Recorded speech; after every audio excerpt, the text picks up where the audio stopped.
Sometimes when you set out to go somewhere, you have a pretty good idea about where you're going.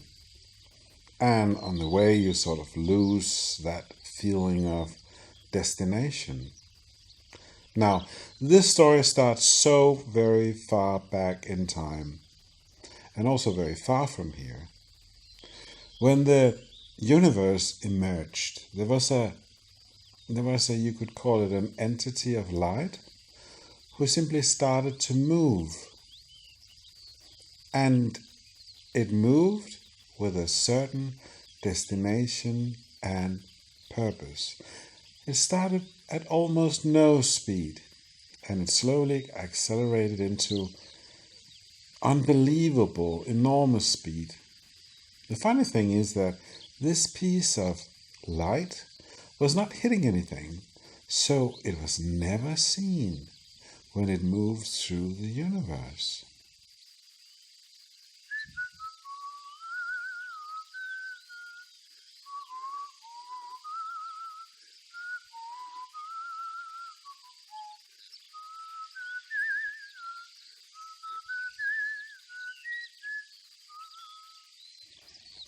The green, well, stone of light, we could call it.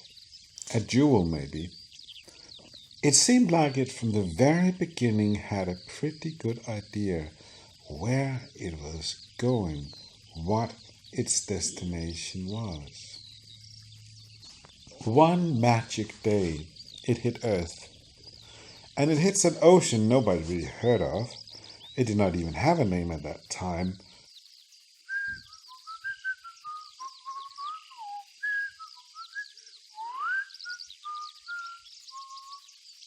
When the speck of light hits the surface, and this is not a very big particle or big stone of light or whatever. It's very, very, very small, but the whole ocean lights up. And underneath the surface of the ocean, it becomes bright as day. Just for a few seconds.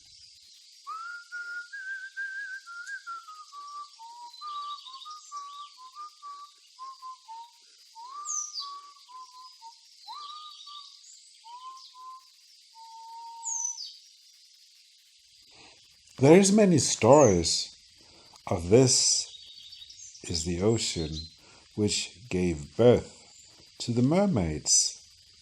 The water is truly magic. Many seamen have tales to tell of the god that apparently sleeps at the bottom of this ocean. This particular night, there was a beautiful ship seen on this ocean. It was so gently by the waves being pulled back and forth, like a mother moves the cradle of her first baby.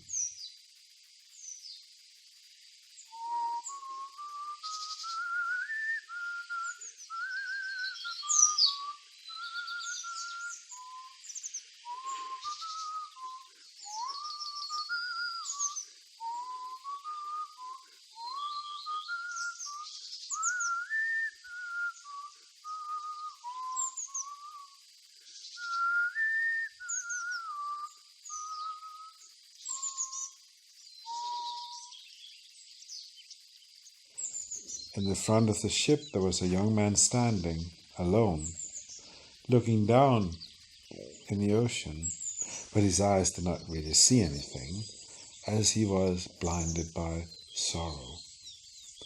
He did not see its beauty and the reflection of the moon above him. He was very handsome. He was young, but he did not see any beauty anywhere. The air caressed gently his skin, but he did not feel its touch. The vastness of the ocean could not be sensed by his heart, as all was dark inside him. He looked so burdened, like he was weighed down by maybe all the unfilled promises of life. Well, all these promises life makes to a young person, but they do not always fulfill. Like he could not find himself out of the wilderness of life. One could guess that maybe he was caught up in the web of love. Ah, and so it was. The girl he loved, and he really loved this girl, did not love him back. And even if the world was vast in abundance, he only saw the lack of love from her.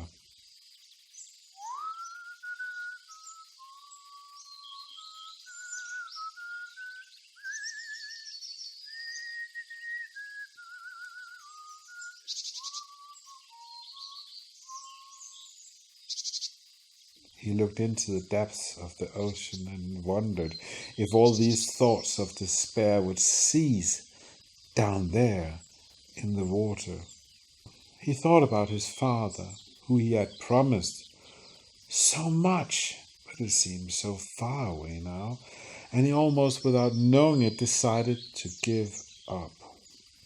And at that moment, the ship hits something in the water, and he loses his grip and falls into the water without even making a sound. He does not utter the word of help, but his cry is still heard by someone deep below, maybe the mermaids. Now, while the young man was standing in the front of the ship, looking down into the water, a whole mass of fish had gathered right under him, sensing his grief.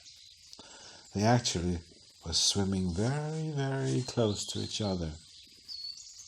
And when he falls, they swim even closer to each other. And they actually make, well, you could call it almost a cushion or mattress. So when he falls, oh, so soft. Well, imagine lying on a mattress, all alive, looking up at the moon and the stars.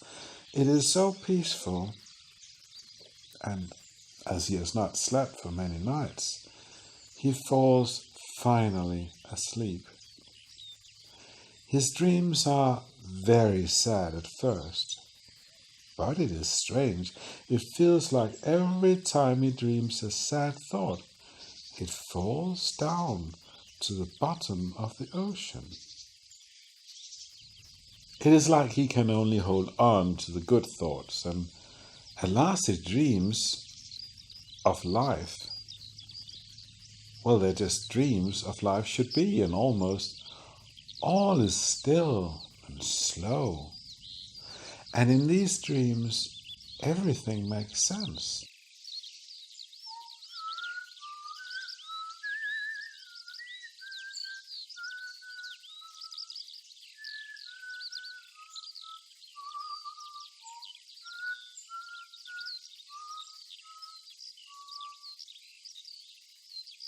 Have you tried that?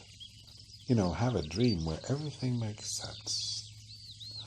And you can't remember what you dreamt when you woke up. All the bad thoughts are lying on the bottom of the ocean, and he feels nothing but the sense of love from the ocean, the fish. He understands so much in this sleep, much more than he will understand when he awakes.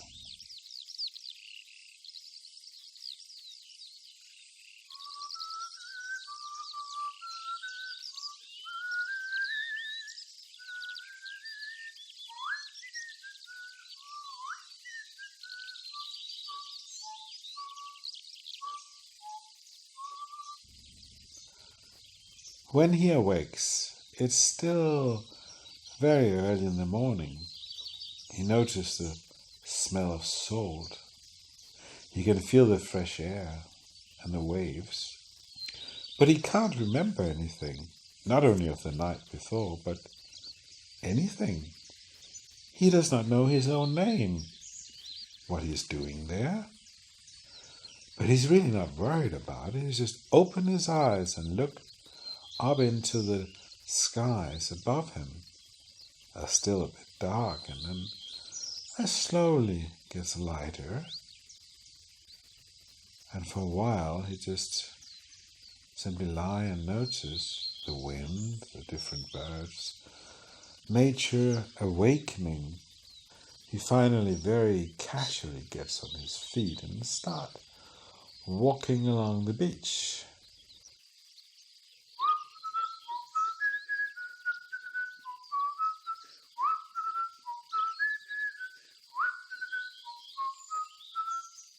While his fine dress dries up.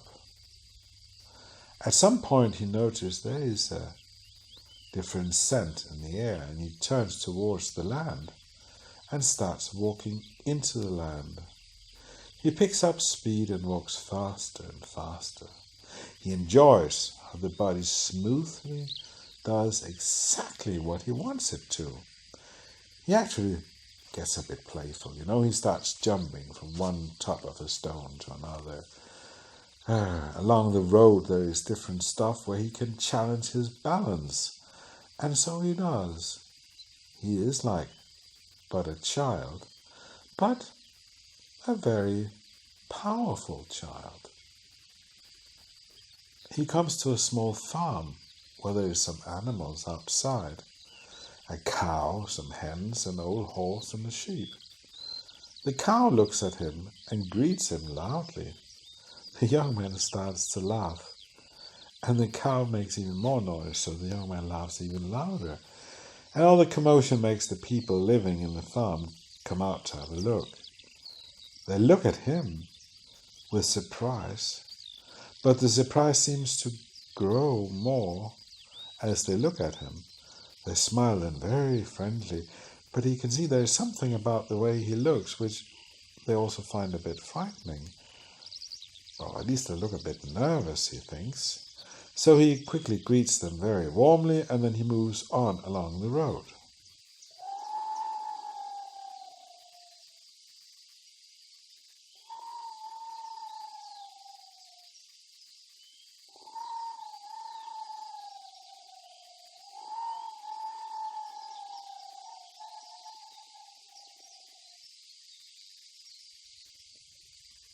When he walks along the road, his mind starts to wander.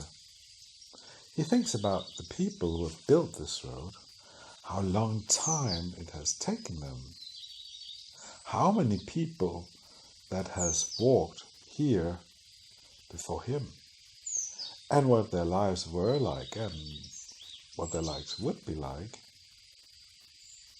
And once upon a time this road was not here even. And one time in the future, it will probably not be here again. He notices himself, and he gets this idea that, what if I was the only person alive? How would I know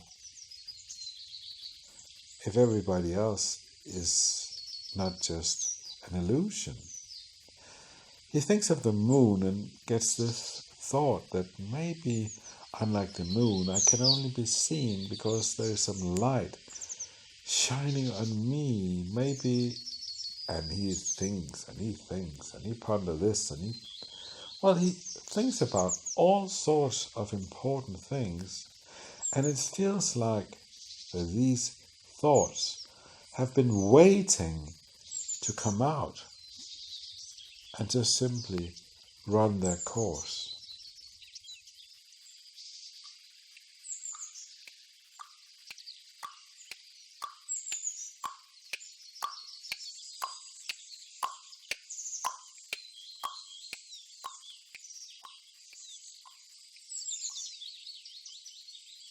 At some point, while he walks in his own thoughts, 3 soldiers on horse ride past him at great speed.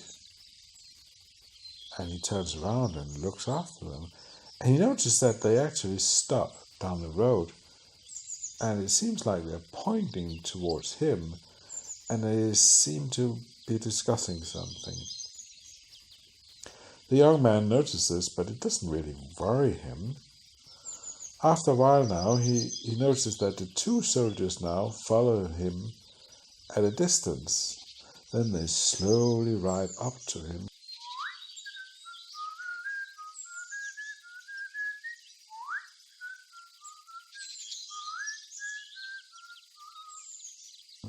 The young man turns and greets them. He says, "Good morning. Wonderful for a walk on your bare feet." He looks down at his feet, which are, he doesn't have shoes or socks or anything on. The two soldiers look bewildered at each other.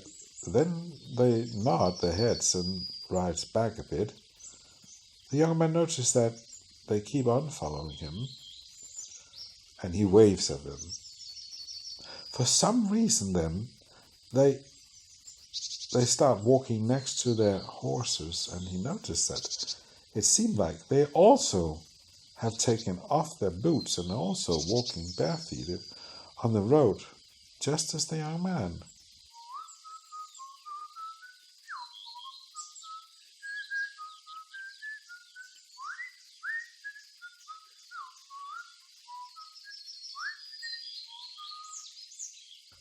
The landscape changes on the road. There's more farms, more buildings, more people. He actually greets everyone he sees very warmly. But he notices that most of the adults looks a bit confused and start to mumble when he walks past them. The children, well, they all seem very friendly though. He actually meets a blind man also who is standing next to the road and asks him where this road leads to. The blind man tells him that the road leads to the main capital of the land, where the big castle is. So he walks on, and he notices that the two soldiers behind him now have turned into 10 men, well, all walking at foot. Well, he noticed this wonderful scent of food in the air. And also then he noticed that he is actually very hungry. The soldiers behind him also stand still. They probably notice the scent of food also. The young man starts to walk towards a building up the road a bit, a small road tavern, and the owner is sitting outside on the ground sewing his shoes, and he does not look up, and the young man asks him where this wonderful smell comes from, and the owner smiles and says, it's the usual stew. Then he looks up, and because the sun blinds him, he can't see the young man's face. So are you hungry, young man? The young man nods, and he helps the owner to his feet. "I could eat a cow," the young man says. The owner looks all of a sudden a bit frightened, and quickly the young man says, No, I mean, I would just like a normal portion, not a cow."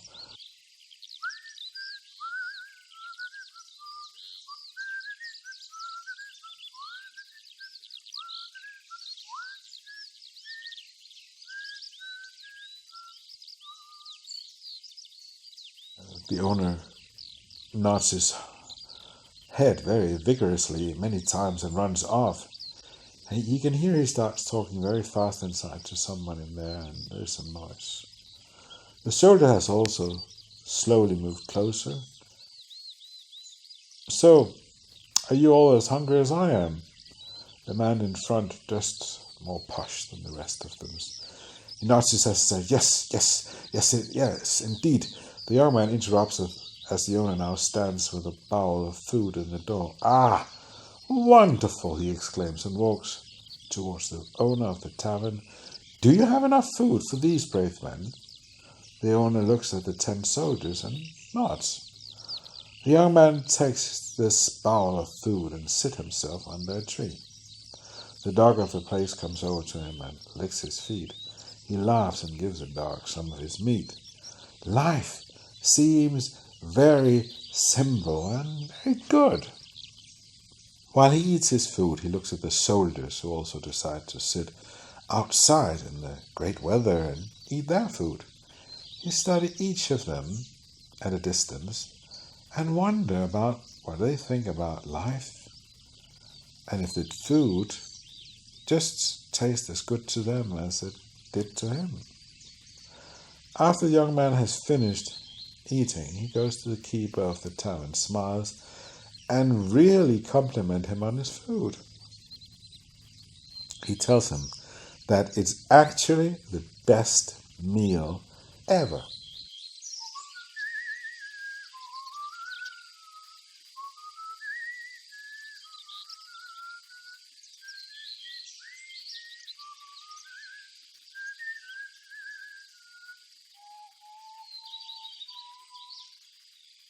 The keeper of the tavern is so touched that he can't talk. So the young man looks at his pocket for something to pay the man with, and he finds a single, rather big coin. It's rather heavy, but the owner now gets tears in his eyes. It's all a bit awkward, so he quickly starts to walk off from the tavern. The young man decides that there is something odd about all of this, and he starts to think very hard about how he ended up on the beach and what he did yesterday and who he is. He simply can't remember. It's like he's awake, but he's dreaming or dreaming while he's awake. He actually decides that he's dreaming. So he also decides to get the best out of this dream. He decides that he will be completely truthful about everything and honest to himself and see where that would lead him.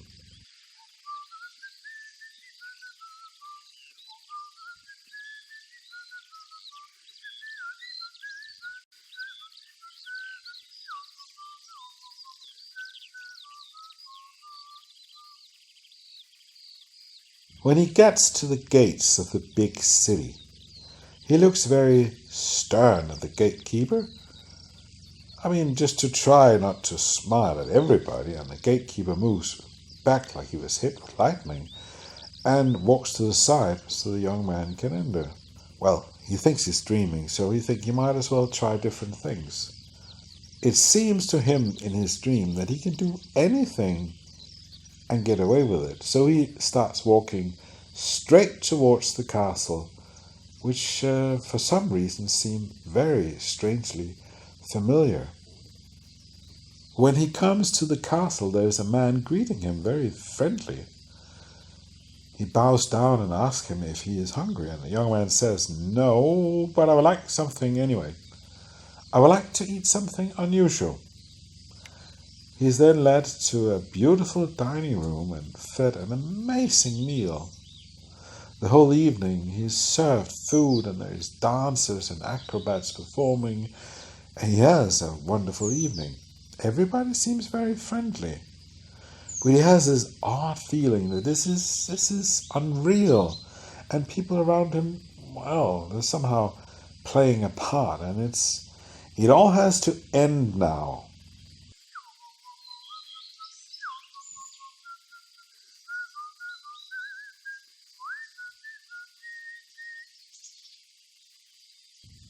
He all of a sudden gets up from where he is seated, and there is silence in the hall, and he says to a servant, "I would like to sleep now. Is there anywhere I can sleep?" He's then led to this beautiful chamber with a luxurious bed, an amazing view. He's left alone and stands and looks over this amazing view from the room. And he is trying to work out what he should think about all this. What is it all about? He finally lies down on this enormous bed and gets this feeling there is something not right about all this wealth and how everything is. He gets this strange feeling of being trapped in this wonderful, beautiful room. There's something wrong about it all. He actually starts to cry. He feels very lost because he does not understand what is going on. He decides to try to sleep, and he lies on this big bed and turns to one side and turns to the other side, and he tries to lie on the floor. And finally he falls asleep on the floor, right in the moonlight, coming through from the window. Then there is this strange green light which starts to move up and down the walls.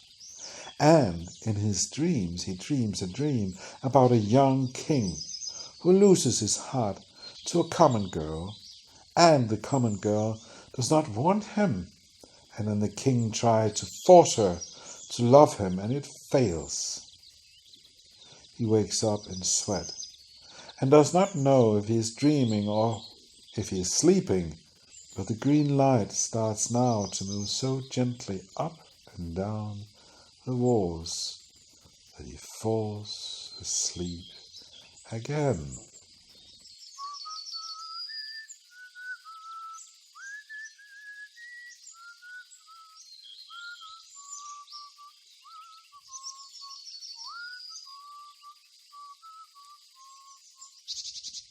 In his dream there is a voice inside him growing.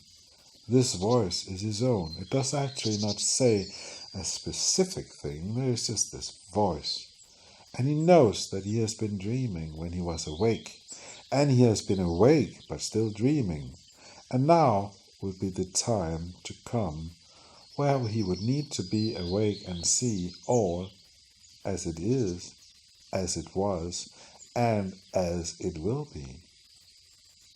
But for now he is dreaming that he was lying on the bottom of a green ocean full of thoughts.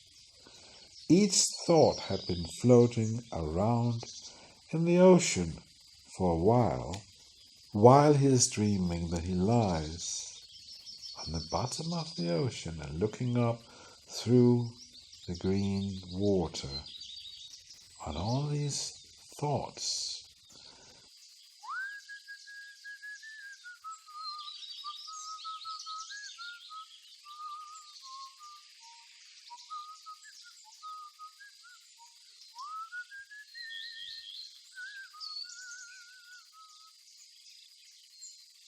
He can sort of pick each thought up and look at it, turn it around, see it from different angles.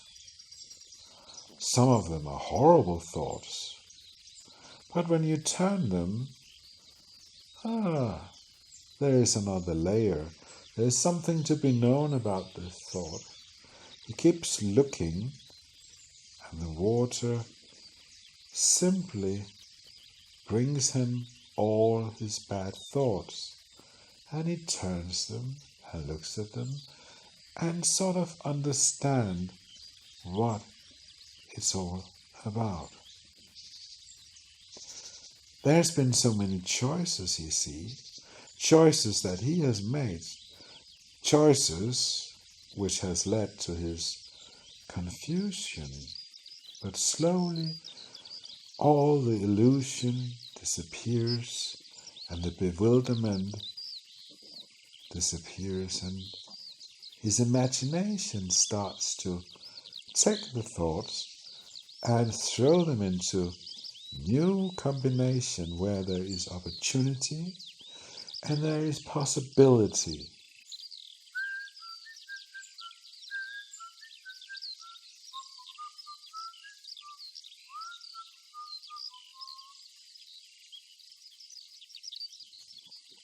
He wakes up early in the morning and feels, so full of life, love, and he feels so ready to make it all like it should be.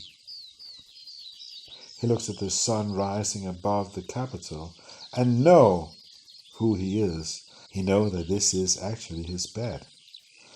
This is his own bed, and this capital and his people was and is his to rule with greatness and love, and not malice, fear and might. He remembers how he just last night stood on this balcony and thought that one surely would be a happy man living in this room. And he also remembers now that it was not so. He remembers the people he saw yesterday, the man at the tavern who fed him.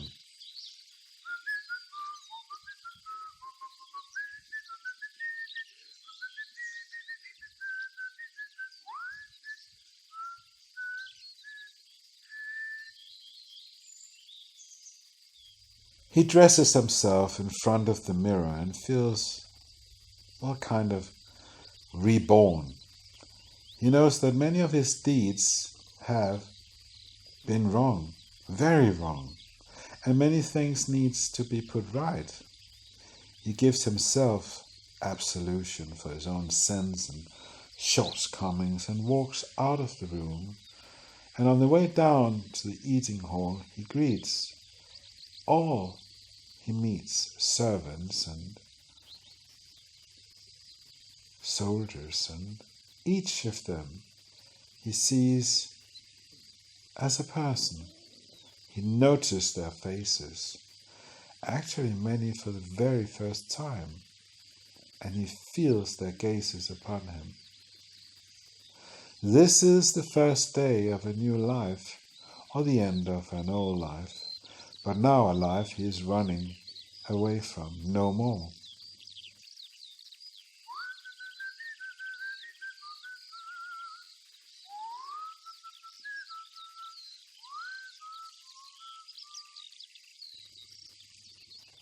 This young man lives a very long life. And each day he becomes wiser because he has seen himself. He has soared like an eagle and have seen the oceans and the land and everything from above. He has been on both sides of the mirror and he has slept in the arms of the green ocean, where he became humble and strong like a lion. Now, it's not always that a story ends good in real life, but if you continue the story long enough and carry it through to its destination, most stories ends good.